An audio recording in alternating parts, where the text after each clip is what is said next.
I'm the main author and creator of the blog livingdestiny.wordpress.com, shown right here.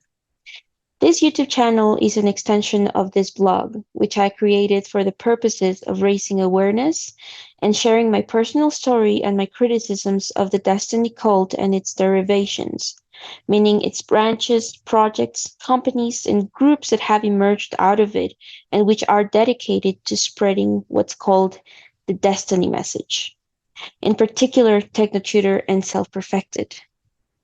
I was involved in Destiny for 10 years, starting at the age of 15 when I found it on the internet. Within my participation in Destiny, I was recruited into TechnoTutor and was involved with the leaders and owners of that company for about 5 years. I made the decision to leave the cult entirely in 2021 after a series of highly unpleasant and truly horrible and outrageous experiences and events. After leaving the cult, I started a journey of healing and learning about unethical influence, coercion, mind control, and harmful cults. My healing journey has largely been a process of understanding why I got involved in Destiny in the first place. What were the harmful aspects and consequences of participating in the cult? How my thought process, emotional experience, and my behavior were influenced and shaped by the cult and why I was so susceptible to it, among other things. I intend to create videos for this YouTube channel in which I will share a series of personal presentations as well as conversations with former members of Destiny, TechnoTutor, and or Self-Perfected, or anybody who's been negatively affected or hurt by any of these groups. This is the first video of the channel, and it will consist of a recorded conversation between me and another former Destiny member, through which we'll share our opinions and criticisms of these organizations. We hope that these conversations and the presentations, as well as the blog, are useful in pointing out red flags and hopefully help in the development of a critical mind when dealing with organizations like Destiny, TechnoTutor, and Self-Perfected. Okay, so I'm recording now. And what you were saying to me before starting was about cults and narcissism, like the definition of cults and why it can be a bit difficult to define exactly cults and how to define Destiny as well. So tell me more about that. I'll just quickly tell who I am, and then I'll go into cults immediately. Okay. So I'm Jorn. I've been on this cult called Destiny. It's an internet cult, internet new age cult. It started in 2007. I was on the farm. Most cults have a farm. So, and I was a little isolated place. Yeah. So in 2010, I was in South Africa on the farm with this cult. I'm originally from the Netherlands, so for me, quite a trip. And I've been there a year. So yeah, and I've been in this cult. And after a while, I stepped out and I started writing and looking at different types of cults and groups. And yeah, so that's who I am. And yeah, just want to tell people. Yep. Yeah, I just want to tell people, like, look at this group carefully, because it's not what they seem. And yeah, so and it's harmful in my opinion. So why, right? So yes, what is a cult, and why would it be harmful? And so I thought about this, and for example, narcissism, because usually a cult has a cult leader or a couple people that are in the lead, and they're almost always narcissists. And so narcissism is also something. What is that exactly? And I thought about this and looked a lot up from Stephen Hassan, for example, or other people that have studied this phenomena, cults and coercive relationships and that kind of stuff, because that's basically what we're talking about. So a narcissist, we all have it's like a spectrum, right? We all have some narcissistic tendency or susceptibility, right? So we can all become that in that sense. So and it is where it becomes kind of a behavior, right? That also takes in other people, where it becomes harmful. So that other people start copying, and so that's how social behavior works. People start modeling towards these leaders that present themselves, in a certain way, and then they start modeling their behavior towards them, right? So the moral compass basically gets adjusted to whatever their idol. It's kind of like an idol. The Destiny leaders or other cults also have that, and they start modeling towards that.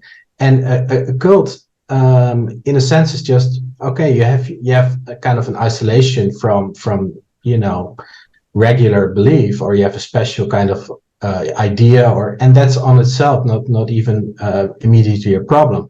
But there are a lot of red flags where this idea, this belief, this kind of thing that you're having starts producing certain behavior, and you start influencing other people, which creates the harmfulness, right? So that is basically the harmful effect is through the behavior that it produces, and not so much like if you want to believe in aliens or reptilians creating humans, or if you have some idea like that is not the problem. Although I mean, sorry to interrupt, but like I think we could place cults in a spectrum as well, right? Like you could have I'm not sure there's such a thing as a beneficial or healthy cult per se, but you could at least say it's a non-harmful cult. You could, for example, the cult of, I don't know, Taylor Swift, right? Has like a cult following, like, or something like that,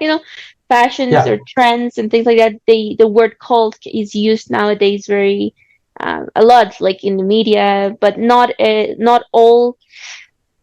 everything that we refer to as cults can be harmful. As when we talk, for example, what you and I refer to when we say Destiny is a cult, and its derivations like TechnoTutor, self-protected. Exactly, so also what you have with MLM, which is multi-level marketing, that term.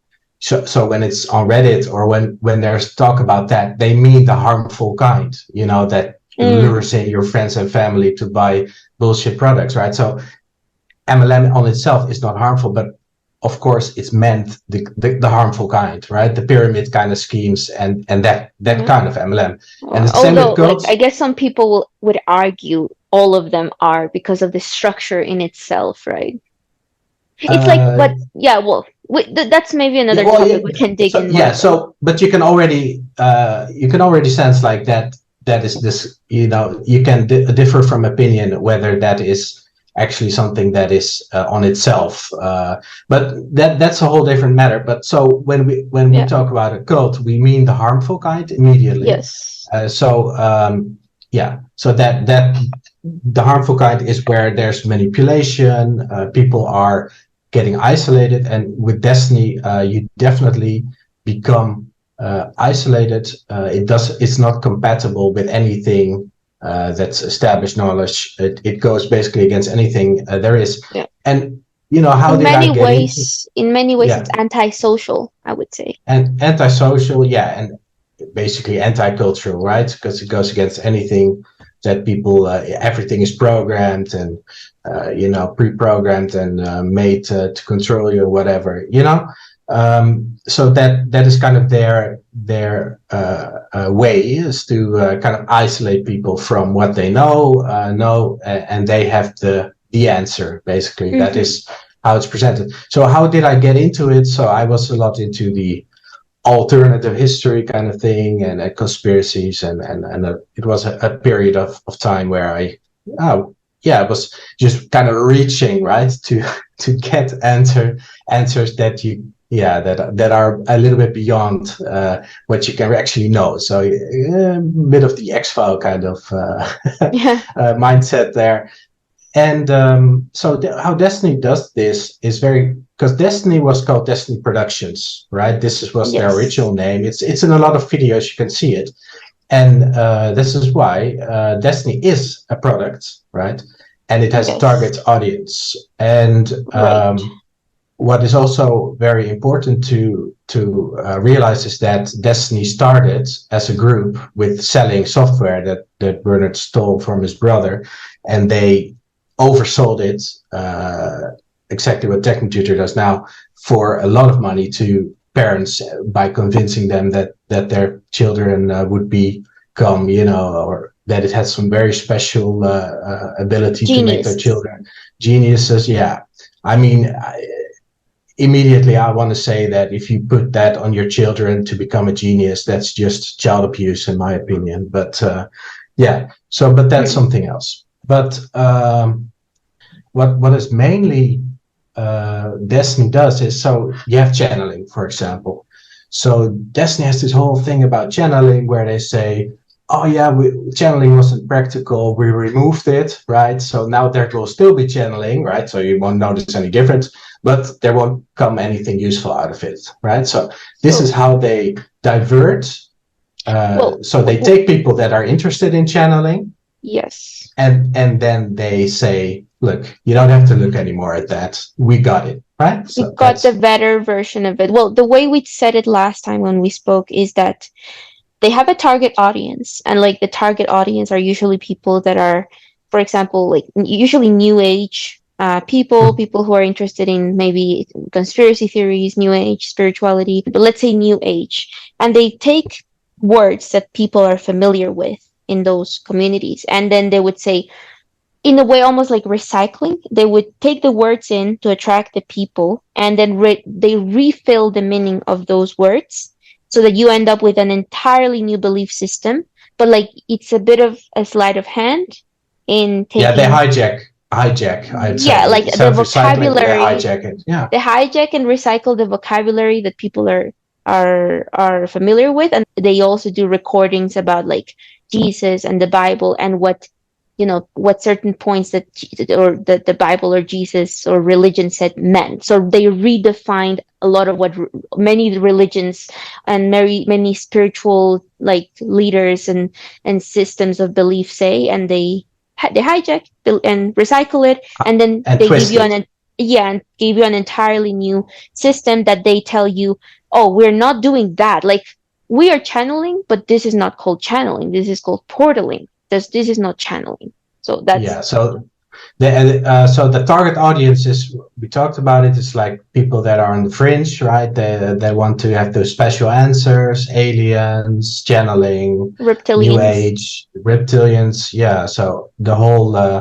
that it's a certain audience that is easy to kind of give things, and they don't need much verification because they want these answers. They already know, they're already into these kind of topics, and for them it's very easy to accept that explanations from this kind of context. So I'll just give another example so that it's not too theoretical. Like, so with UFOs, they say like, yeah, there were UFOs, but not anymore. They can't breathe the atmosphere. Right? No, yeah, but give me the example of UFOs. So with the UFOs, they said, yeah, the interdimensional ships, they have been locked into the dimensions and sealed for some other time, right? So this is how they kind of shut down your kind of own that subject. So okay, you don't have to look at that anymore. This is the answer, right? So and that is what they do with a lot of subjects of their target audience. So they kind of funnel, they channel that group, that audience towards them as having the answer. Yeah. Another thing, just as a parenthesis, we can make here the basic income point that you remember. There was this article that some activists from like basic income. Could you explain that better? The basic income. Yeah. Well, no. Yeah. So basic income is an actual organization. So movement. Yeah, an actual movement, and it already exists. And there's different pitches about that, discussions, in international involvement. So it already exists, and they take that name, right, and they go on Facebook and they get likes and stuff like that. But it's not basic income; it's their basic income. It's not affiliated with basic income as an actual movement. It's their own, Right. basic income idea. So they take that idea, they take that name, and then they go and make something of it themselves. And they do that with a lot of things. And Yep. Yep. the same with equal money. I mean, it's their equal money system, right? It's not a system that they actually have anywhere. It's they are doing their own thing. So yes, that and is, that's like a typical thing that Destiny and its derivations like TechnoTutor do a lot. It's like it's our version of it, is the better version, the best version. yeah, Or like the only the version. the pinnacle of all of humanity's research and search for knowledge and understanding is here. No, like this is the pinnacle, this is the top, this is the peak. Right. So And there's only but one portal. There's only one portal, right? so, but let's recap a little bit, because this is the red flag already. So instead of a research group, research is kind of tedious, sometimes a little bit boring, sometimes very exciting, but it takes it takes a very different mind to research and to it's different. And this is a product. Products are very different. Products, you get to hear what you want to know, what you want to hear. What you want to and what yes. what you want to hear, and it is made attractive in a way. It's made understandable, and it's sellable, right? And that is the difference between someone that research. And we mentioned this point before, like, why is she sitting, like Sunette Spies does this portal thing where she, for people that don't know, channels everything in existence. I use the word channel because she basically just does that, and she's sitting in front of a camera every time. Yeah. So she has an entire production. She has a production behind. Like this was one of the most interesting things you've mentioned to me in our chats about how the difference between research and selling. They are salesmen. And I do agree with this point you made. Like they are selling, the way they present, the way they produce. It's always, there's like a production behind Sunette very often, or always, in all the videos you can see there's like an entire production, right? You said to me, like, a good example is like you don't get to see, for example, this being taking over her body and interacting like normally, right? Like you don't see footage like that. No, but this is the point I wanted to make, because so they say it's spontaneous, right? But every time she's in this camera and she has this message and she talks and talks, and it might be for a part improvised or spontaneous, quote unquote spontaneous, but why, for example, they have removed a lot of things, like with the channeling and all these other things. And why aren't you just following with a hand cam her as she does some things, spontaneously? Day-to-day living. Yeah, or when they do actual action, when they remove things and stuff like that, why aren't you, I don't know, recording that in some way or right. Right. So, like, what are you doing? Are you sitting like when Bernard? I mean, just to start with the basic fact, Bernard never even showed his face. Like, like duh. No, he said, like, no, I don't want to be recorded because they're gonna get me, and who they are we don't know. But he said that they are gonna get him, but like, there's photos of him, right? Yeah, I don't know what he means, but what is more important, I think, is that it's very staged. These portal interviews, and it's clearly, and they've said so in a recording. They've said so that it's actually a message of Bernard, and not, so they're conveying something to you with these hand signals, and this is a very effective way of presenting. If you have these your hands support, it gives the impression that you're actually conveying something, rather, and that's why it's video video as well, and why it's so frontal, because that way it's very easy to convey something and make it stick through presenting it's skills. true. Like the way Sunette many times spoke on videos almost seem like a salesperson. Like look, like the confidence, even the confidence, the voice and the style and the hands and the makeup and all of that. Well, mainly communication is largely non-verbal, and that body language is basically conveying it to you and giving you the impression that something is being conveyed. That is true, basically, for your body, right? So so that it's a way, it's a sales technique. So that is one thing. And the other is that this message is being conveyed by Bernard himself.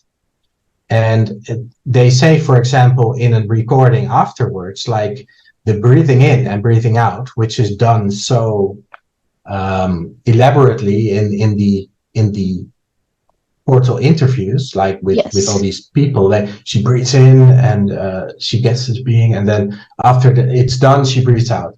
And they admit in a recording that it's not necessary. It's only for show, right? So the breathing in, breathing out part is for show. So, and it's only about this point. So he said, so she said that, just to clarify here, like there was a Bernard said that like Sunette actually didn't need to breathe in and breathe out. Like she could just channel the being, like exactly, portal in their words, in their vocabulary. Yeah, no breathing necessary. So so it's done for show. So, and you have to realize then that this is a huge red flag, because if that is okay to afterwards say like, oh yeah, no, we did some things for show, right?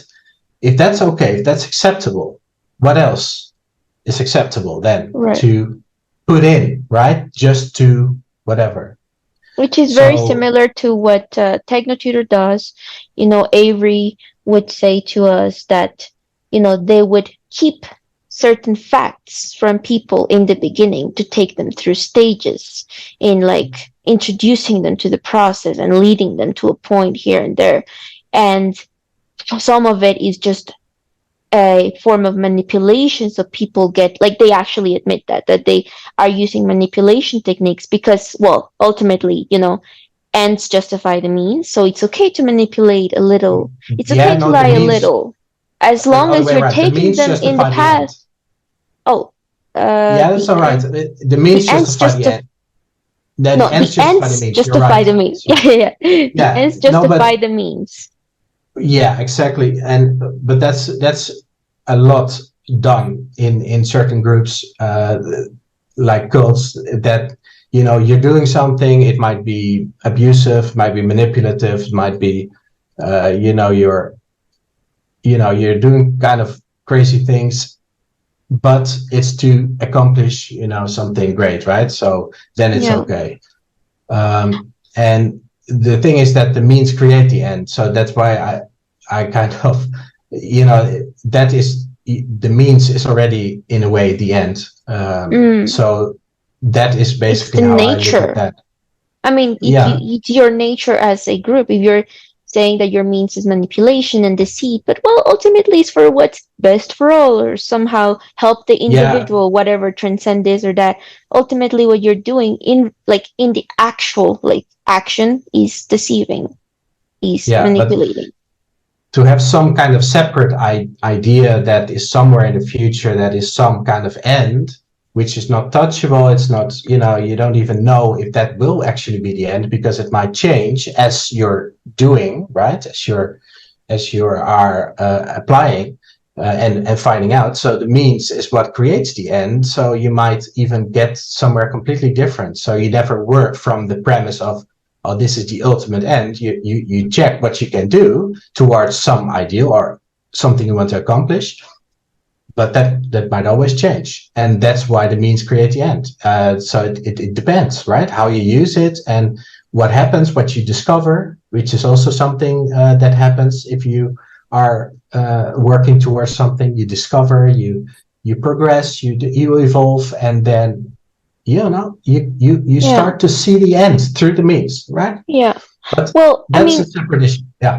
although to that, one of the main ways that Destiny uses to defend itself from realizing or admitting they're a cult is that Bernard would say, "Do not follow me," right? And you would think, oh, well, the leader said, "Do not follow me." So this cannot possibly be a cult, right? And then, some of the people who are currently like managing and people who were close to Bernard in the farm, when I have seen, comments that have been made, I've heard or posted on Facebook or directly being told to me where Bernard would sometimes make up lies and people Yeah. would believe them and he would tell them that he made a lie, or he would maybe not even tell them at times until people realized themselves or something.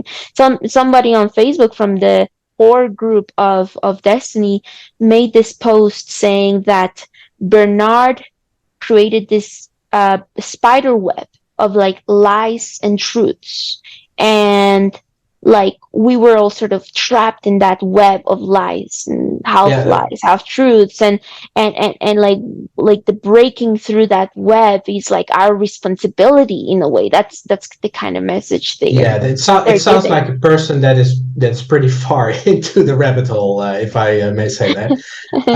But let me quickly hook into that. People think brainwashing and these leaders is some elaborate. They're constantly doing things and saying things and manipulating you. See, the reality is of brainwashing and of people that take power over you is that they actually the opposite is true. So they don't say a lot. They actually leave out a lot for Right. you to grab at. And that is actually one of Mm. the keys how people gain power over you Great is through point. keep leaving gaps. And there's a Yeah. lot of gaps in Destiny. I mean, Well, a I don't false even know sense where to of start. critical thinking, right? Or freedom. It's a false sense of freedom of mind. Like when they say Well, to you, don't trust Bernard. You have the freedom to not no, but follow him in a way. so this is also how I got into Destiny, because you have the tendency to believe there's something there, and they keep that illusion alive, right? By not telling you. It's very simple.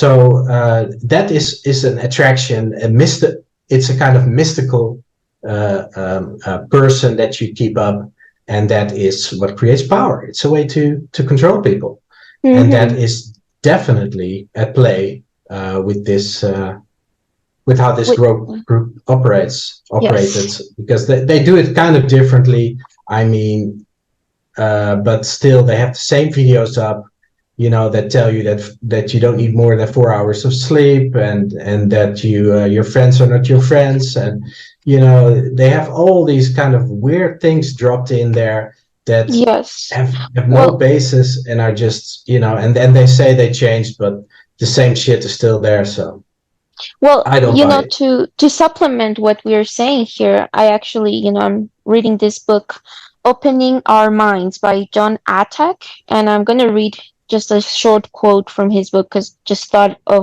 what we said here. It says, "Tricksters often use inexplicable events to capture a recruit. The event is presented as a miracle or a transcendent state. The trickster then seems to have special knowledge and may be seen as an expert about everything. They have achieved authority over the recruit, which can extend to every aspect of their lives. So through claiming to have this miracle, transcendent state or knowledge, special knowledge, that's how you place yourself as an authority, as an expert about everything." Right. And yeah, so Yeah. this is John Atack, Opening Our Minds. Yeah, definitely. So, authoritative figure created through special knowledge or special experience, right? Mm-hmm. So yeah, definitely that is it's one of the core mechanics of how cults work to create And some kind of yeah, authority. and Destiny, of course. Yeah. Um, yeah, there was another point, we can Yeah, go I through want the to shortly salesman. go. Yeah, or you can, Yeah, yep, go on. no, yeah, I want to shortly go into the self-forgiveness thing because it's like the core of Destiny. Members that join Destiny Oh, start yeah, that's doing a big one. self-forgiveness. They're told to actually write self-forgiveness out for every line, right? And it's the same every time. It says like I forgive myself that I've accepted and allowed that, or and you confess something that comes up in your mind, right? So it's very. First, I will immediately say self-forgiveness, as we know it in the world. I mean, it's very well established and it's very important, and it's also often very difficult because sometimes we blame ourselves for things that we're not even guilty of. We just feel that guilt. We just feel, it's very important. It's a difficult process, and it's very well established. The self-forgiveness in Destiny is something else because it is linked to I have accepted and allowed. And what it does is it nests or installs for you the perception that you've accepted and allowed, whatever comes next, like experience, or you're changing the perception of your experience line by line. And why is that harmful, or why is that, or what is the problem with that? Is that you're preemptively trying to, with some kind of line, like it's magic or something, like you type something and actually something happens. You're trying to change, like your computer. Yes. We'll talk more about this computer analogy, right? The virus-free mind thing. Right. So, and Bernard wrote a book, The Virus-Free Mind, which is a lot about the comparison of computer program and computer, how that's compared to the mind, to the human being, to how we work. However, so this is so important. I mean, we made computers, right? So yeah, and we made the software, and we made that. That does not mean, because we made it, that we are like that. We have formed towards our own invention. We have adapted towards the functioning, also to use it better. We have adapted towards it to become better at using it as well. That does not mean that is how we work, and I'd say the contrary.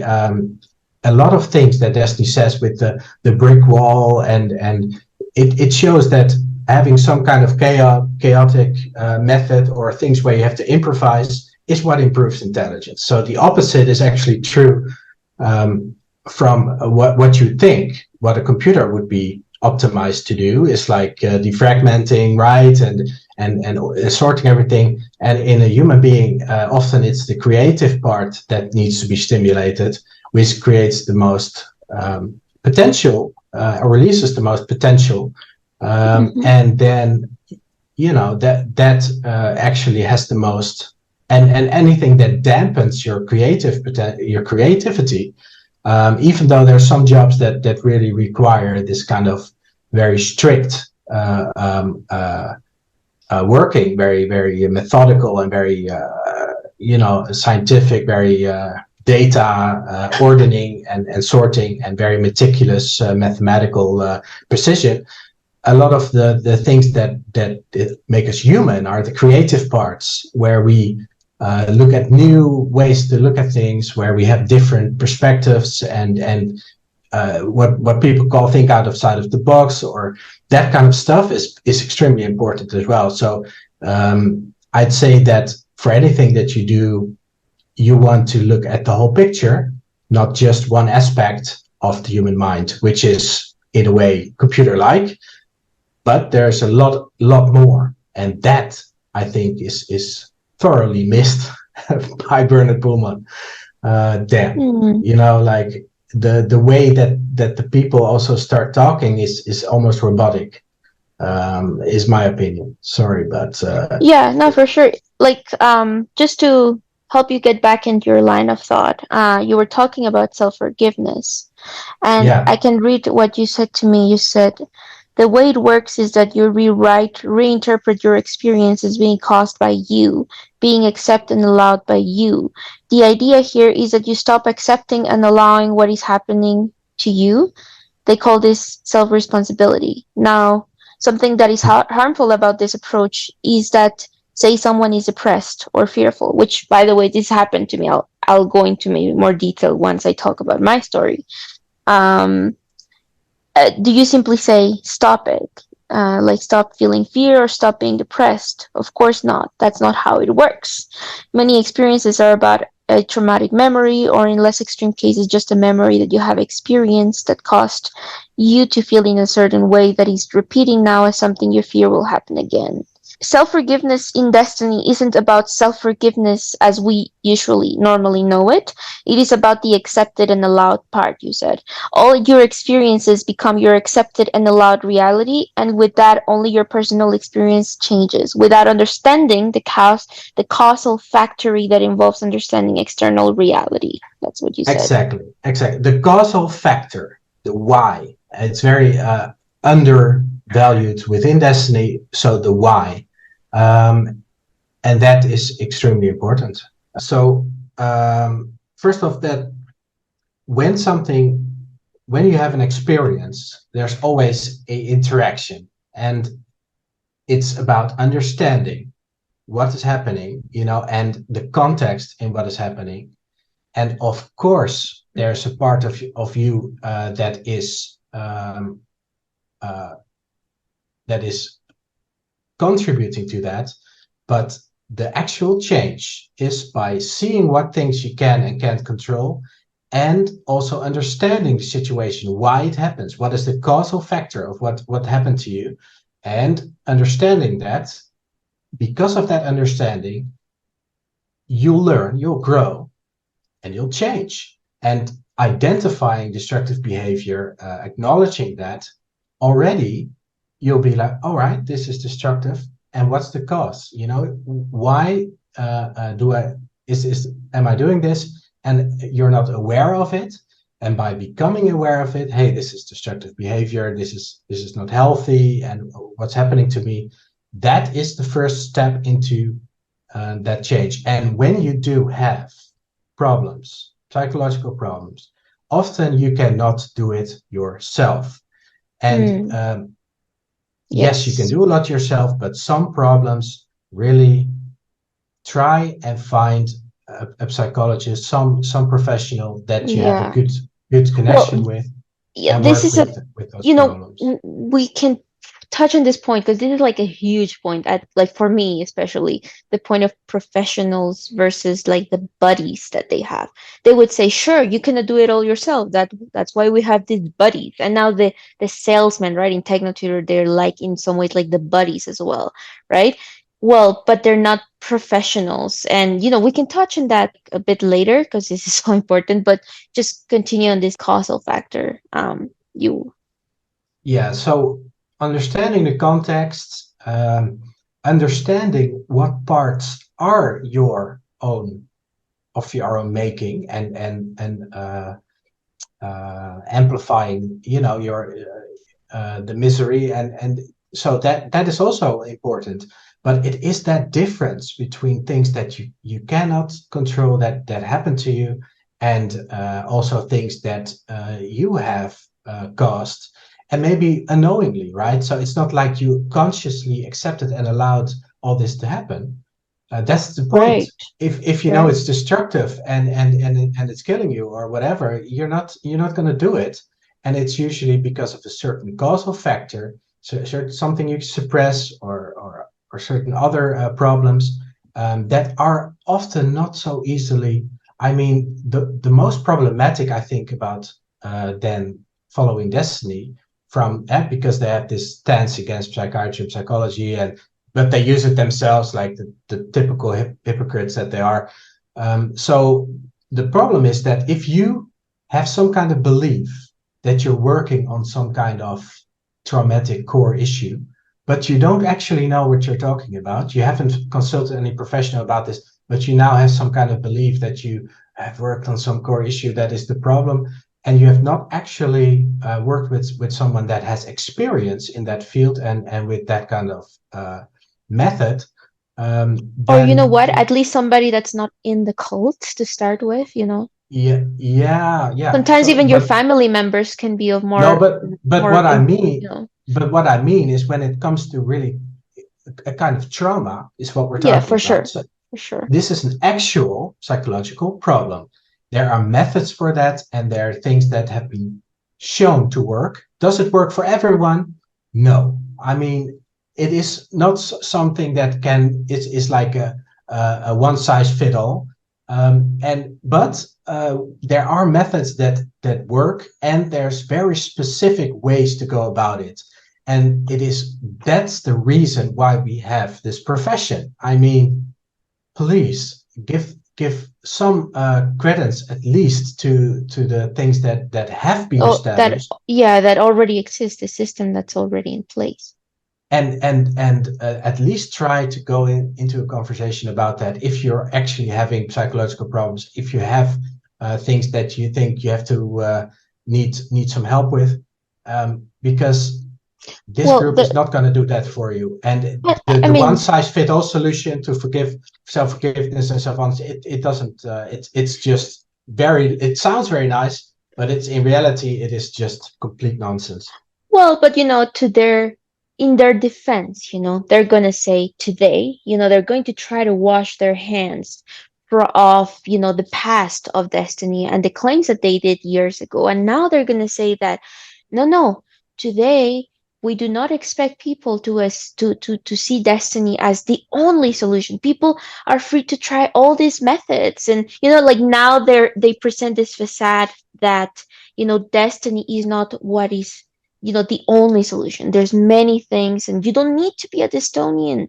Yeah, You in order to change yourself and walk the process or whatever of yeah. self-realization. So now The, they kind of change the script a little bit, but they don't actually address the entirety of how this whole thing was established and the yeah. things and the statements that they did years ago that were not so like, oh yeah, you're free to opt for this or that method, right?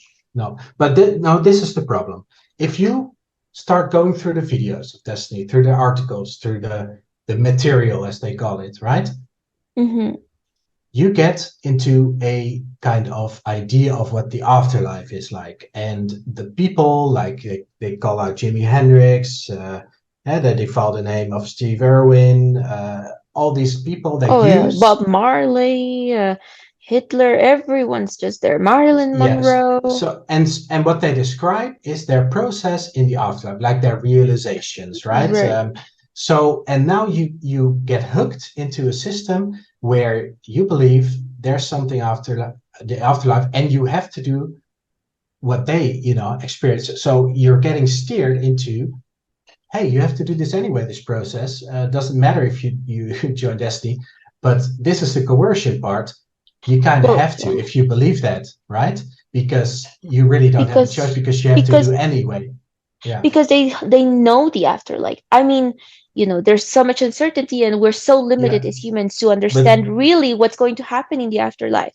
And you know, yeah, but there's so so much philosophy around it, and then Destiny comes in and is like, "Oh, no, no, we know the afterlife.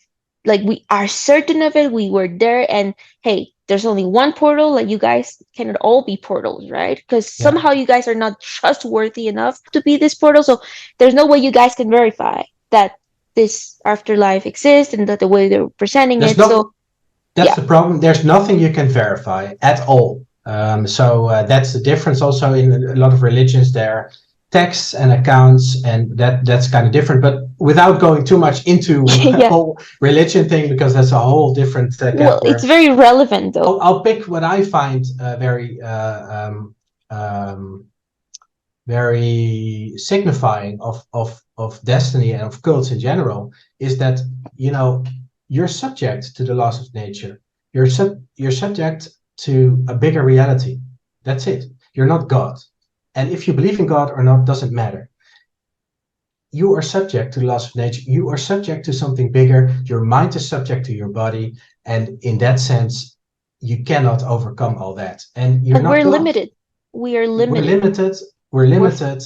it's transient,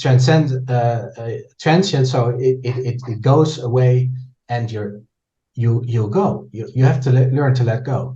And the only thing that I find in Destiny is that they constantly, like Bernard Pullman and Sunette, they're like gods in the afterlife. Like they change the process, and they delete things, and they have all these things that they do, apparently, which you can check. I mean, yeah, nothing sure. changes, but they do all kinds of things, which they say, like, oh yeah, we have to be thankful for, because apparently they did some great thing or something.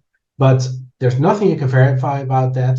And besides, just to be on that kind of mental level, kind of narcissistic level, to think that you can just be some god and dominate everything in that way, it's baffling, really, to kind of have that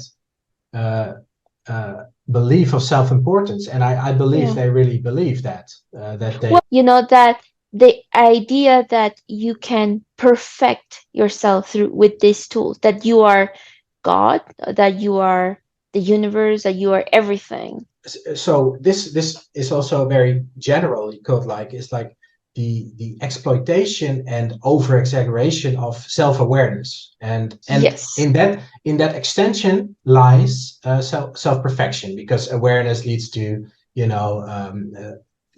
like some self-perfection, more perfect form. And I think it's a noble goal to search for perfection. We all do that. It's very human.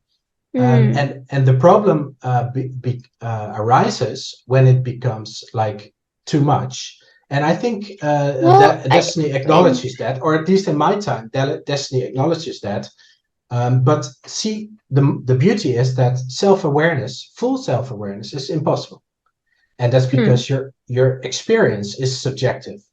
And awareness comes from knowledge. And it's not something, and knowledge is actual factual, something that is true, and true is what has happened, what is there, and so you can become more aware, but that's it. I mean, you can approach it, and great, but you have to be aware of the fact that you cannot become completely aware. And if that becomes the goal, like I want more, more perfect, or more aware, that is kind of an obsession. It becomes an addiction. It becomes a kind of compulsion.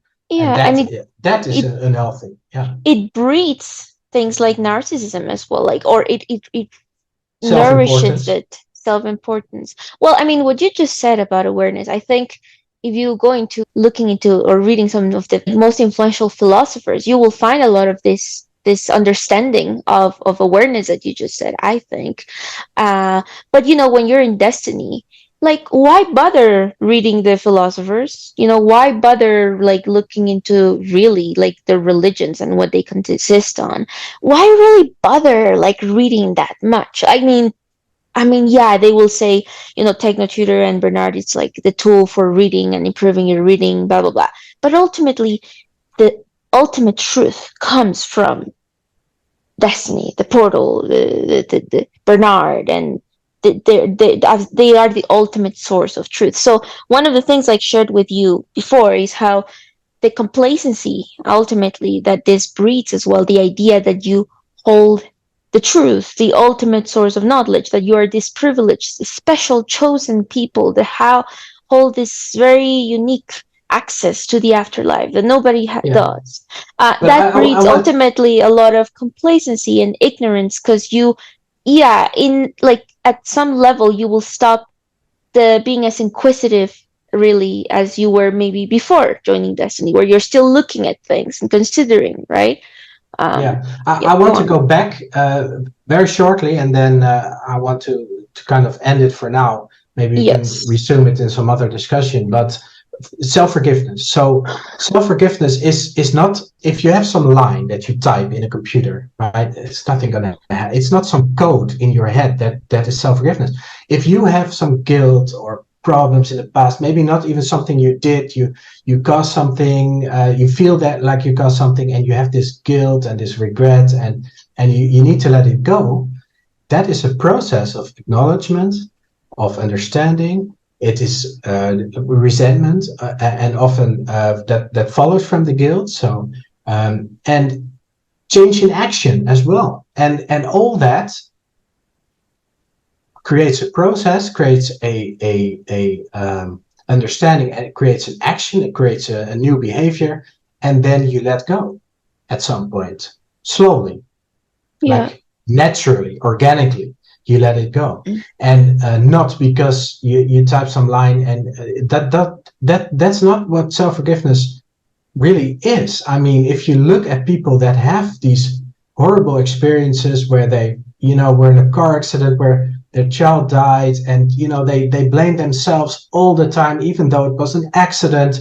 And it's that acknowledgement. Look, and often with a professional, right? They go through that experience. Look, it's an accident. They go through it, and every time they go through it, they stabilize, and they establish it was an accident, and they, at some point, they kind of settle. Maybe that's maybe the best that they can hope for. At some point, they settle with the fact that their child died and they were in the car, and at some point it will kind of settle.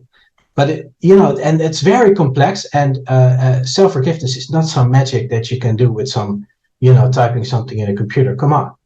Well, and that actually, this is very important for me to mention here, because from what you're saying, sometimes even the self-forgiveness that Desteni promotes, like Destini's self version of self-forgiveness or usage of it, um, I realize when you're saying that, is that sometimes it can even create the opposite of what they claim it's doing, like achieving self-understanding. And I'll give an example here of how my experience was, because one of the things, even when I was really deeply involved in the cult, and I deeply believe in self-forgiveness, Desteni, and all of that, there was still a part of me that didn't really make full sense of self-forgiveness as Desteni presented. Like, there was always a part of me that didn't completely get it, and I didn't was never completely convinced by it, because there were times I realized where you would write, I forgive myself that I've accepted and allowed myself to do this, and then I forgive myself that I've accepted and allowed this, and then you go through the lines, and at some point it becomes so robotized, and you think that you're understanding your experience. But sometimes what I found very, very what could you say, harmful, is that through the self-forgiveness of Desteni, you sometimes even misinterpret your own experience, misunderstand yourself, and you replace, or you how do I say, you paint your experiences with understanding that comes from Desteni, so from the Desteni knowledge, and implant it in yourself, and you say, oh, I understand myself, but you're not actually understanding yourself. You're just applying Destini's like pieces of knowledge, or something you've heard from the interviews or from the article, to yourself, and you think that that's self-understanding. So you end up sometimes creating an entire version in your mind of who you are and what your actions are and why you did what you did, that's not actually true. So it's really, really like harmful as well in this aspect. And like, to give a concrete example here, I remember when I was young and I had already underlying issues, and when I talk more about my experience as a teenager, I went through a lot of adversity as a teenager,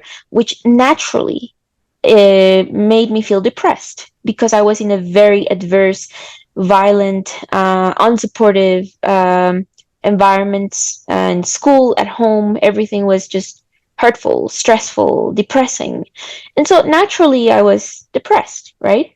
And I remember I would hear this particular YouTube video from Bernard Pullman that's called Depression is an Attempt to Manipulate People in Your Environment. And Bernard would say that depression and like suicide attempts are actually you manipulating others, and how evil can you be to like try to kill yourself, to like be in a way like you're vindictive, or you're manipulating other people through your depression. Okay, so he'll give a version of that, and which is actually pretty, when you actually, now that I've worked with professional like PhD psychologists who've really helped me and who've been very professionals, and the way that Yeah. psychology understands depression, like Bernard's video, it's laughable, and it's because it's reductionistic, and the way he reduces depression to just that, it's scary, even because it's harmful, because he is making he's promoting an a very reduced, very simplistic, and very harmful idea of depression, where you're guilty of it, you are the cause of it in a way, and you're manipulating, almost like you're evil, or like you're a bad person for feeling depressed or suicidal, where there's Yeah. many causes for it.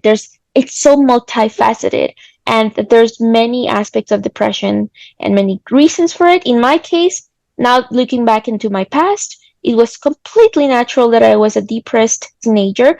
But what happened was that when I come across Desteni, I start to think that I am trying to manipulate others. And so what do I naturally do is that I go into guilt. That I think at a deep level, he's telling you like you're a bad person for being depressed. Like that's essentially what that is. And then I start to forgive myself because I feel guilty. I forgive myself that I've accepted and allowed myself to feel depressed. I forgive myself that I've accepted and allowed myself to try to manipulate others in my environment. And you see, Yeah. that is an So, idea that Bernard implanted in me, through which I'm understanding myself. And then I say, oh, I'm understanding myself. But guess what? I am reinforcing a very harmful, very misrepresenting idea to myself. And then after that, it creates other like belief system about myself, where I believe that I'm a manipulator, where, and that creates a whole like cycle of vicious cycle, where then I feel guilty all the time. Then every time I'm depressed, I'm over analyzing myself, which yeah. creates a worse depression. Okay, so Bernard's words and the whole Desteni thing ended up worsening my depression, which is what Hassan and other activists, cult, coercive organization activists have mentioned, that a lot of people come to cults with underlying psychological disease or issues like depression, and it gets worse through the cult involvement. Like they worsen people's like health, mental health disease or illness. It gets Yeah. worse. Yeah, I And want to shortly respond to, because I find it interesting what you're saying about you kind of show also like the causal factor that you've seen in some of your experiences, right? So that's exactly what I mean. And so self-forgiveness and destiny and changing your perception to something that you've accepted and allowed has another perception of effect. myself as well. Yeah. Yeah. So it has another effect, and that is that see, it's not just about that experience in that moment. That is the point. It is how you came to that experience to prevent it in the first place, how you got there. And that is so key. And that is the context of from where something happens. It's not that you just want to solve some kind of reaction to something that happened. You want to understand what happened and how it happened and why it happened. And so and that is how you actually because it's about this, it's about change in behavior. That is the point.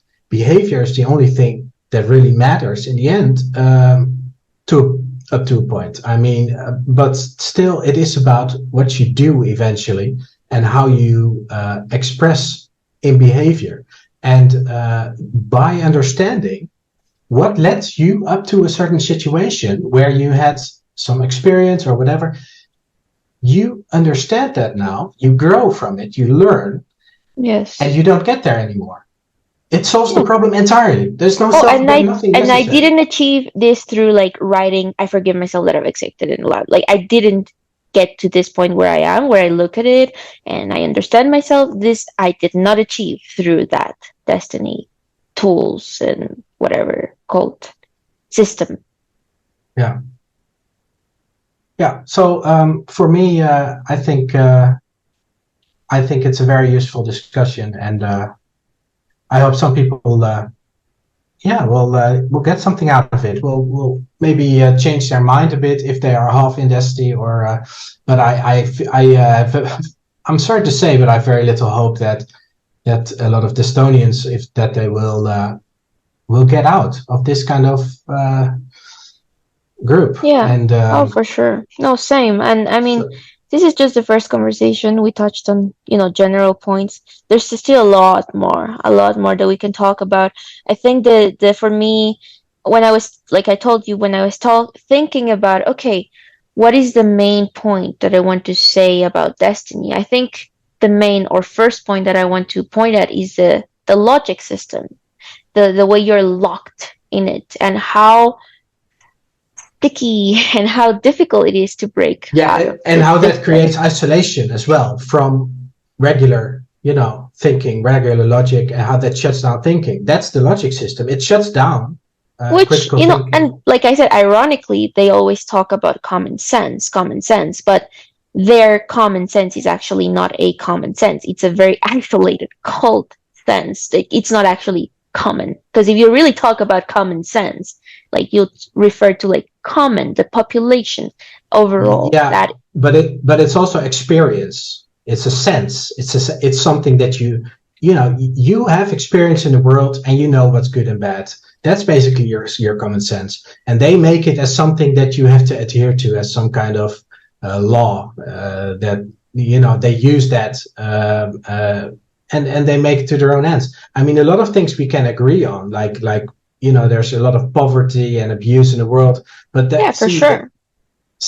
the thing is that they use it as some kind of thing that then it sounds good, and then the solution is from their logic, how to approach that and why that's there. And yeah, I mean, common sense is not something you can claim on others. You can converse with someone, and then you can agree, like, hey, yeah, we both see that, and Actually, yeah. now that you just said that, I just reflected on this. Their use of common sense is coercive because they are, like you said, what you just said is like they're applying it to you as if this is common, like we can all agree on this, right? Like sometimes this, Cerise Poolman, the daughter of Bernard Poolman, who kind of became the sort of current main manager of Destiny, you could say, the one that like sets sometimes like puts the rules or manages the group interactions, things like that. Her blog is called Common Sensology, right? And she would make these videos and blogs, and many times she would also almost like masquerade her opinions, and she says, no, this is common sense, this is common, this should be just logical, this is just something that should make sense to you and to me and to everybody. So there's like a level of coercion in the even in saying that what you call common sense is common sense. You know what I mean? This is just Yeah, something well, I thought of.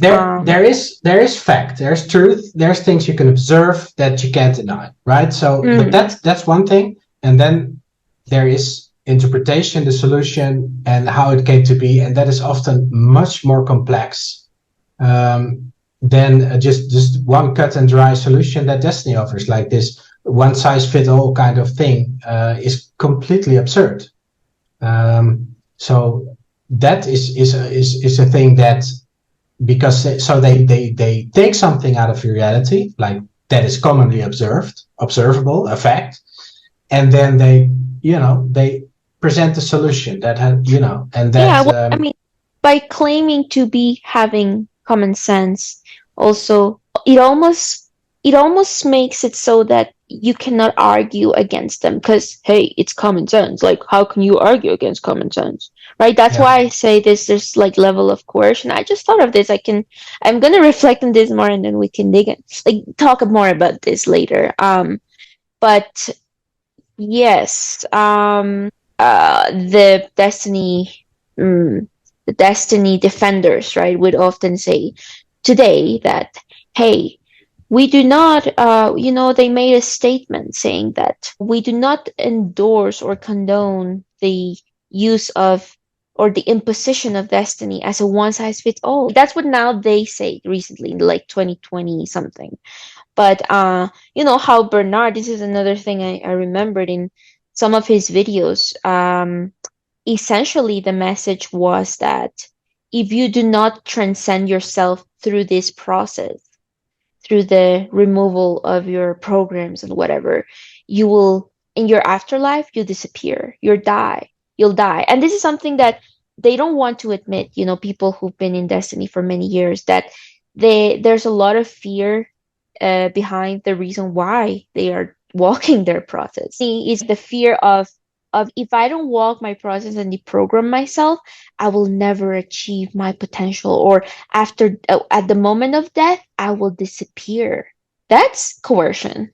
Yeah. Oh, I got an email from someone at some point saying like, yeah, and if you die, then Destiny has control over the dimensions and what happens to you, and yes, this, and Oh I was like, God. wow, holy fuck, that completely taken by this whole fear of the afterlife, and he was not Yeah. even a Destiny follower. He was just very scared of that, Or that like afterlife and them controlling it and or like stuff like some, that. like, you know, some higher up Destiny, senior Destiny member said to me something about, we will be facing Bernard at the end of times, right? Yeah, that kind of and stuff. and and, Yeah. and but think about it. Wow, I'll be facing it, and you know, will he approve of my actions in life?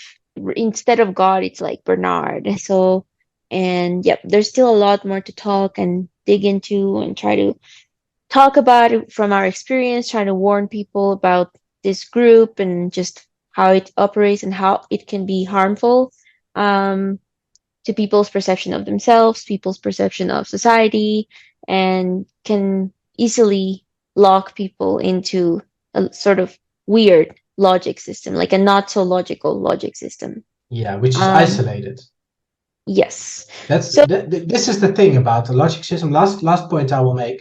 A logic system is a circuit. It's like a closed loop, and that is the point. So a logic system, it builds on itself, and if the basic premise falls, then the whole thing breaks. So this is it. It's like a reasoning that builds around only their own definitions and their own established mechanics that they have claimed, to be true, and built from that. So that is what I mean when I say a logic system. It's about a closed logic system, a closed loop of thinking that doesn't go outside of the definitions that are established by the cult, by the group. So they have their own language with their own definitions, which has their own logic, and that is what is meant by yes. that.